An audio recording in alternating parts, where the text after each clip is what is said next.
Hi all, ಇದು Monday evening. ಬೆಳಗ್ಗೆ ತಾನೇ ಊರಿಂದ ಬಂದ್ವಿ. ಊರಿಂದ ಬರ್ತಾನೆ ತಿಂಡಿ ಮಾಡ್ಕೊಂಡು ಬಂದಿದ್ದೆ. ಹಾಗಾಗಿ ಹಸ್ಬೆಂಡ್ಗೆ ಬಾಕ್ಸ್ಗೆಲ್ಲ ಪ್ಯಾಕ್ ಮಾಡಿ ಅವ್ರಿಗೂ ತಿಂಡಿ ಹಾಕ್ಕೊಟ್ಟೆ. ಅವರು ಎಲ್ಲ ತಿಂದ್ಬಿಟ್ಟು ಕಾಲೇಜ್ಗೆ ಹೋದರು. ನಂತರ ನಾನು ನನ್ನ ಮಗಳು ತಿಂಡಿ ತಿಂದು ಕೆಲವೊಂದು ಕೆಲಸಗಳಿತ್ತು ಅದನ್ನೆಲ್ಲ ಮುಗಿಸ್ಕೊಂಡು ಮಧ್ಯಾಹ್ನ ಊಟ ಮುಗಿಸಿ ಮಲ್ಕೊಂಡ್ವಿ. ಈವ್ನಿಂಗ್ ಎದ್ದು ಫ್ರೆಶ್ ಅಪ್ ಆದ್ವಿ. ಫ್ರೆಶ್ ಅಪ್ ಆದ ನಂತರ ಊರಿಂದ ಬರ್ತಾನೆ ಕೆಲವೊಂದು ವೆಜಿಟೇಬಲ್ಸ್ ಎಲ್ಲ ತೊಗೊಂಡು ಬಂದಿದ್ವಿ. ಫ್ರೆಶ್ ಇತ್ತು ಅಂಥೇಳಿ ಅದನ್ನೆಲ್ಲ ಸೆಗ್ರಿಗೇಟ್ ಮಾಡಿ ಎತ್ತಿಟ್ಕೊಬಿಡೋಣ ಅಂಥೇಳಿ ಸೆಗ್ರಿಗೇಟ್ ಮಾಡಿ ಫ್ರಿಜ್ಗೆ ಎತ್ತಿಟ್ಕೊಂಡೆ. ಅಮ್ಮ ಊರಿಂದ ಬರ್ತಾ ಹಾಗೆ ಬೆಣ್ಣೆನೂ ಕೊಟ್ಟು ಕಳಿಸಿದ್ರು. ಆ ಬೆಣ್ಣೆನ ಕಾಯಿಸಿರಲಿಲ್ಲ, ಹಾಗಾಗಿ ಅದನ್ನು ಹಾಗೆ ಫ್ರಿಜ್ಜಲ್ಲಿ ಎತ್ತಿಟ್ಬಿಟ್ಟಿದ್ದೆ. ಹಾಗಾಗಿ ಒಂದು ಪಾತ್ರೆನ ಇಟ್ಟು ಆ ಬೆಣ್ಣೆನ ಕರಗಲಿಕ್ಕೆ ಇಟ್ಬಿಟ್ಟು ಇನ್ನೊಂದು ಕಡೆ ತವಾನ ಇಟ್ಬಿಟ್ಟು ಮೆಂತೆನ ಬಿಸಿ ಮಾಡ್ಕೊಳಕ್ಕೆ ಇಟ್ಕೊಂಡೆ.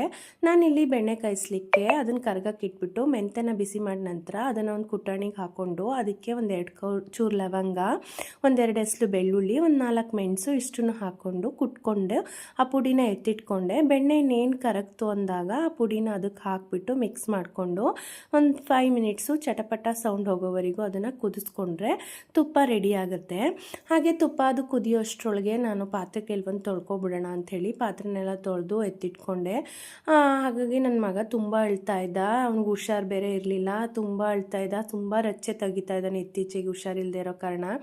ಅವನಿಗೂ ಹೊಟ್ಟೆ ಬೇರೆ ಹಸಿತಾಯಿತು ಅನಿಸುತ್ತೆ. ಫಸ್ಟ್ ಅವ್ನಿಗೆ ಹಾಲು ಕೊಟ್ಬಿಡೋಣ, ಅಷ್ಟೊಂದು ನೀಟಾಗಿ ಆರ್ಕೊಳ್ಳುತ್ತೆ ತುಪ್ಪ ಅಂಥೇಳಿ ಅವನಿಗೆ ಹಾಲು ಕಾಯಕ್ಕಿಟ್ಟು ಅವನಿಗೂ ಹಾಲು ಕೊಟ್ಬಿಟ್ಟು ಅಷ್ಟೊತ್ತಿಗೆ ತುಪ್ಪ ಆರ್ಕೊಂಡಿತ್ತು. ಒಂದು ಪಾತ್ರೆಗೆ ಅದನ್ನು ನೀಟಾಗಿ ಸೋಸ್ಕೊಂಡು ತಿಳಿಯಾಗಿತ್ತು ಅದನ್ನು ಸೋಸ್ಬಿಟ್ಟು ಒಂದು ಕಡೆಗೆ ಎತ್ತಿಟ್ಕೊಂಡೆ.